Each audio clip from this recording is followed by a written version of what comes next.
आज है 5 जुलाई 2025 दिन शनिवार। Welcome back to clean news UP. चलिए देखते हैं उत्तर प्रदेश की 25 फटाफट बड़ी खबरों को। योगी सरकार का बड़ा तोहफा, यूपी में खुलेंगे 2 नए निजी विश्वविद्यालय।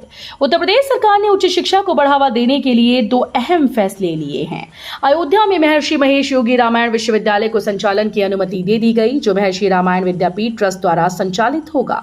साथ ही गाजियाबाद में अजय कुमार गर्ग विश्वविद्यालय खोलने के लिए आशय पत्र जारी किया गया। ये Indian institute of management and engineering society के द्वारा स्थापित होगा। यूपी के 10वीं 12वीं पास युवाओं को मिलेगी नौकरी, हॉस्पिटल होटल में मिलेगा काम। उत्तर प्रदेश सरकार अब युवाओं को उनके ही जिले में रोजगार देने की योजना पर काम कर रही है। जिन युवाओं ने 10वीं 12वीं पास कर ली, उन्हें अब नौकरी के लिए दूसरे शहर नहीं जाना होगा। यूपी एसडीएम और उद्योग विभाग मिलकर हर जिले में 100 करोड़ रुपए से अधिक टर्नओवर वाली कंपनीज की सूची तैयार कर रहे हैं।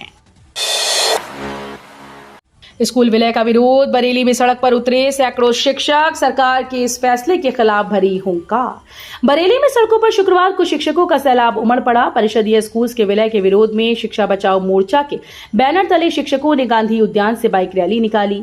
ये रैली सरकार के उस फैसले के खिलाफ है जिसमें 50 से कम छात्रों वाले विद्यालयों को दूसरे स्कूल्स में विलय करने की योजना है। शिक्षकों का कहना है कि यह फैसला शिक्षा व्यवस्था को सुधारने की बजाय उसे और कमजोर करेगा। यूपी में डॉक्टर, वकील, सीए घर में बना सकेंगे ऑफिस। नर्सरी क्रैच होम स्टे वालों को भी मिलेगी छूट। यूपी में डॉक्टर, वकील और चार्टर्ड अकाउंटेंट जैसे सेवा प्रोफेशनल्स के द्वारा अपने कार्यालय के उपयोग के लिए और नर्सरी क्रैच होम स्टे वाले इनके संचालन हेतु अपने घर का 25% तक FAR का उपयोग कर सकते हैं, बशर्ते कि पर्याप्त पार्किंग आवश्यकताओं का प्रावधान किया गया हो। इसके लिए पृथक से मानचित्र अनुमोदन की आवश्यकता नहीं होगी। मुड़िया मेले के लिए अन्य शहरों से मथुरा के लिए चलेंगी 1000 बसेस, ये होंगे खास इंतजाम। यूपी के मथुरा में शुक्रवार से शुरू हो गया मुड़िया पूर्णिमा मेले को देखते हुए परिवहन निगम 1000 अतिरिक्त बसेस चला रहा है। इसके लिए आगरा क्षेत्र से 250, अलीगढ़ से 150, गाजियाबाद से 150, मेरठ से 100, इटावा से 150, मुरादाबाद से 100 व बरेली से 100 बसेस का संचालन होगा। परिवहन मंत्री दयाशंकर सिंह ने बताया कि 4 जुलाई से 11 जुलाई तक राजकीय मुड़िया पूर्णिमा गोवर्धन मेला मनाया जाना है। यूपी के 75 जिलों में एक साल में बढ़ेंगी 12 लाख नौकरियां। कर्मचारी भविष्य निधि संगठन के तहत पंजीकृत संस्थानों के लिए केंद्र सरकार की एम्प्लॉयमेंट लिंक्ड इंसेंटिव योजना 1 अगस्त 2025 से 2 वर्षों के लिए लागू हो रही है। EPFO अफसरों के मुताबिक इस योजना के तहत उत्तर प्रदेश के सभी 75 जिलों में नए कर्मचारियों की संख्या कम से कम 30 से 40% बढ़ने की संभावना है। अभी यूपी में EPFO से 2.5 लाख से अधिक पंजीकृत संस्थाओं में 40 लाख कर्मचारी नौकरी कर रहे हैं। जेवर एयरपोर्ट शुरू होते ही 5 हवाई अड्डों वाला पहला राज्य बनेगा यूपी, 3 और निर्माणाधीन। जेवर में बन रहे नोएडा इंटरनेशनल एयरपोर्ट से उड़ानें शुरू होते ही उत्तर प्रदेश 5 अंतर्राष्ट्रीय हवाई अड्डों वाला देश का पहला राज्य बन जाएगा। अभी यूपी में 16 हवाई अड्डों से विमान उड़ान भर रहे हैं, जबकि 3 और निर्माणाधीन हैं। नोएडा एयरपोर्ट से विमानों की उड़ान शुरू करने की तैयारी जोरों पर है। प्रथम चरण का काम लगभग पूरा हो चुका है। दावा किया जा रहा है कि हवाई अड्डे से सितंबर में घरेलू कार्गो और नवंबर में अंतर्राष्ट्रीय उड़ानें शुरू हो जाएंगी। अयोध्या में महेश योगी के नाम पर निजी यूनिवर्सिटी को मंजूरी, जिले में भी नया विश्वविद्यालय। उत्तर प्रदेश में उच्च शिक्षा की व्यवस्था को और मजबूत करने की दिशा में एक महत्वपूर्ण कदम उठाते हुए राज्य सरकार ने 2 नए निजी विश्वविद्यालयों के संचालन को मंजूरी दी। मुख्यमंत्री योगी आदित्यनाथ के निर्देश पर राज्य सरकार ने अयोध्या में महर्षि महेश योगी रामायण विश्वविद्यालय की स्थापना की अनुमति दे दी है। आगरा, लखनऊ और पूर्वांचल एक्सप्रेसवे को जोड़ा जाएगा। 4776 करोड़ मंजूर, बनेगा नया लिंक एक्सप्रेसवे। उत्तर प्रदेश के लोगों के लिए अच्छी खबर है। सरकार आगरा लखनऊ पूर्वांचल एक्सप्रेसवे को एक नया लिंक एक्सप्रेसवे बनाकर जोड़ने जा रही है। राज्य मंत्रिमंडल ने बीते 6 लेन का एक ग्रीनफील्ड लिंक एक्सप्रेसवे बनाने पर 4776 करोड़ रुपए खर्च आने का अनुमान है। इससे उस पूरे इलाके के लोगों के लिए आना जाना पहले से ज्यादा सुविधाजनक होगा और साथ ही समय की बचत भी होगी। हिंदू पक्षकारों को झटका, ईदगाह से जुड़ी संपत्ति को विवादित घोषित करने से कोर्ट का इनकार।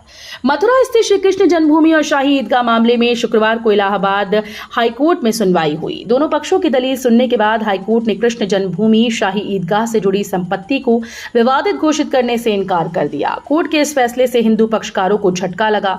न्यायमूर्ति राम मनोहर नारायण मिश्रा की अदालत ने वादी महेंद्र प्रताप सिंह की ओर से दाखिल अर्जी खारिज कर दी। कानपुर में बनेगा 8 प्लेटफॉर्म का नया रेलवे स्टेशन, यात्रियों को होगी सुविधा, प्रस्ताव तैयार। दिल्ली हावड़ा रोड पर उत्तर मध्य रेलवे कानपुर में एक नया रेलवे स्टेशन बनाएगा। इसके लिए प्रयागराज मंडल ने प्रस्ताव तैयार किया। ये दिल्ली हावड़ा रूट व कानपुर शहर के रेल नेटवर्क को सशक्त करेगा, साथ ही यात्रियों को और बेहतर सुविधाएं मिल सकेंगी। ये स्टेशन जूही यार्ड में बनाया जाएगा, जहां वर्तमान में रैक और अन्य उपकरण रखे जाते हैं। प्रस्ताव के अनुसार इस स्टेशन को कोचिंग टर्मिनल के रूप में विकसित किया जाएगा। सीएम योगी को ऑपरेशन कन्विक्शन से अपराध पर निशाना, प्रदेश में न्याय नीति और निष्पक्षता को दिया नया आधार। जब शासन केवल गिरफ्तारी नहीं दंड सुनिश्चित करने का संकल्प लेता है, तब विधि संविधान संबलित शस्त्र बन जाती है। उत्तर प्रदेश पुलिस द्वारा संचालित ऑपरेशन कन्विक्शन इसी संकल्प की सशक्त प्रस्तुति है। ये एक ऐसा अभियान जिसने अपराध पर कठोर प्रहार कर उत्तर प्रदेश में न्याय नीति और निष्पक्षता को नया आधार दिया है। ग्रेटर नोएडा में रेहड़ी पटरी से छुटकारा दिलाने की तैयारी, 2 वेंडिंग जोन और 2 ट्रक वे का होगा निर्माण। उत्तर प्रदेश राज्य औद्योगिक विकास प्राधिकरण के क्षेत्र में 2 वेंडिंग जोन व 2 ट्रक्स वे बनाए जाएंगे। इनके निर्माण के लिए कंपनी चयन हो चुका है। 15 जुलाई से निर्माण कार्य शुरू होगा। वेंडिंग जोन बनाने के बाद यूपी सीडा क्षेत्र में सड़क किनारे लगने वाली रेहड़ी पटरी से राहत मिलेगी। इसके साथ ही ट्रक वे बनने से सड़कों पर वाहनों के खड़ा होने की समस्या से छुटकारा मिलेगा। शहरों में कम भूमि वालों को मिली ये सुविधा, यूपी सरकार की परमिशन के बाद अधिसूचना जारी।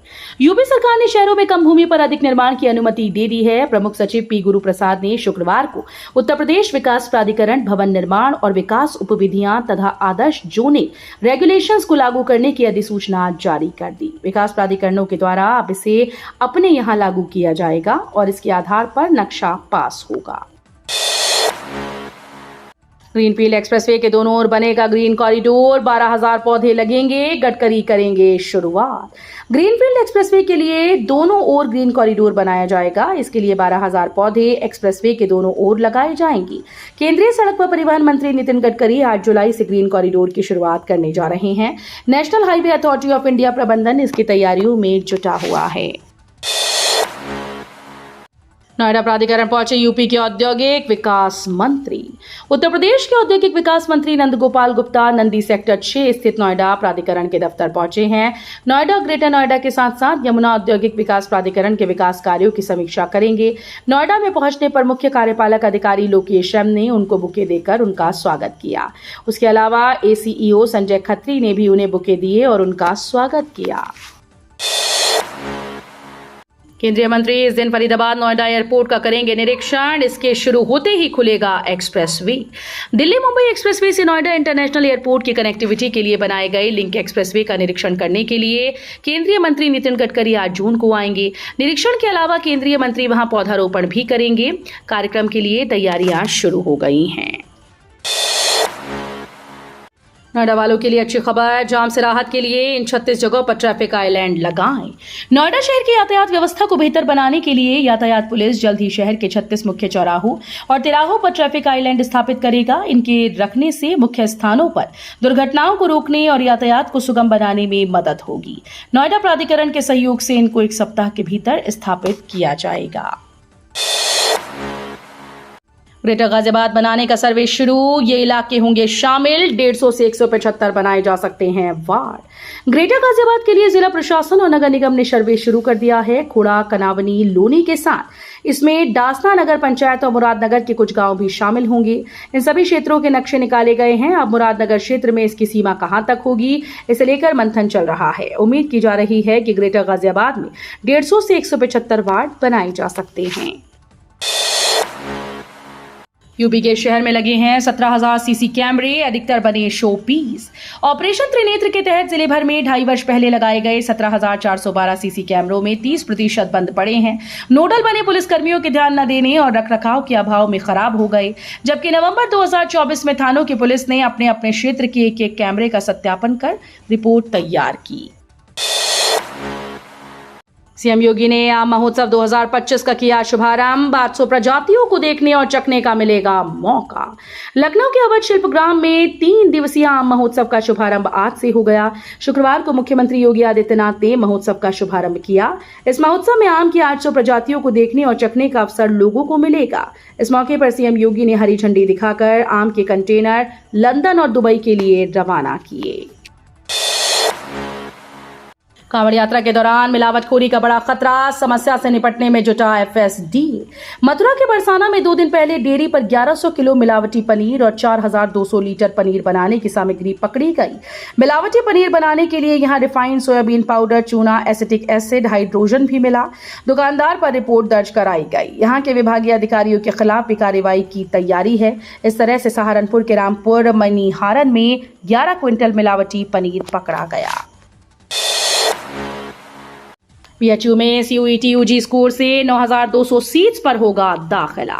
CUET UG 2025 के नतीजे शुक्रवार को जारी हो गई। प्रवेश के मद्देनजर बीएचयू में तैयारियां शुरू हो गई। इस साल पहली बार बीएचयू में पूरी तरह राष्ट्रीय शिक्षा नीति आधारित प्रवेश होंगे। बीएचयू ने 14 से 20 जुलाई के बीच स्नातक प्रवेश प्रक्रिया शुरू करने का लक्ष्य तय किया। मुख्य परिसर और संबद्ध कॉलेजेस में इस साल लगभग 9,200 सीटें हैं। एनटीए ने CUET UG परिणाम जारी करने की घोषणा की है। केंद्रीय कर्मचारियों के लिए सरकार का बड़ा ऐलान, इस स्कीम पर मिलेगी नई छूट। केंद्रीय कर्मचारियों के हित में मोदी सरकार ने एक और बड़ा ऐलान किया। अब राष्ट्रीय पेंशन प्रणाली के तहत उपलब्ध सभी टैक्स बेनिफिट एकीकृत पेंशन योजना पर भी लागू होंगे। इसके जरिए सरकार केंद्रीय कर्मचारियों के लिए यूपीएस को और अधिक आकर्षक बनाने का प्रयास कर रही है। 9 जुलाई को एक दिन में 37 करोड़ पौधे रोपने का रिकॉर्ड बनाने की तैयारी। सीएम योगी कार्यक्रम में होंगे शामिल। मुख्यमंत्री योगी आदित्यनाथ पौधारोपण महाअभियान में इस बार जालौन जिले के उरई में बुंदेलखंड एक्सप्रेसवे के पास 9 जुलाई को पौधारोपण करेंगे। उनके साथ वन मंत्री डॉक्टर अरुण कुमार सक्सेना भी पौधारोपण कार्यक्रम में शामिल रहेंगे। मुख्यमंत्री ने पूरे प्रदेश में 9 जुलाई को एक दिन में नया रिकॉर्ड बनाने के लिए 37 करोड़ पौधे लगाने का निर्णय लिया। तो ये थी आज की 25 फटाफट बड़ी खबरें। अगर आपको न्यूज पसंद आई हो तो वीडियो को लाइक और शेयर जरूर करें। धन्यवाद।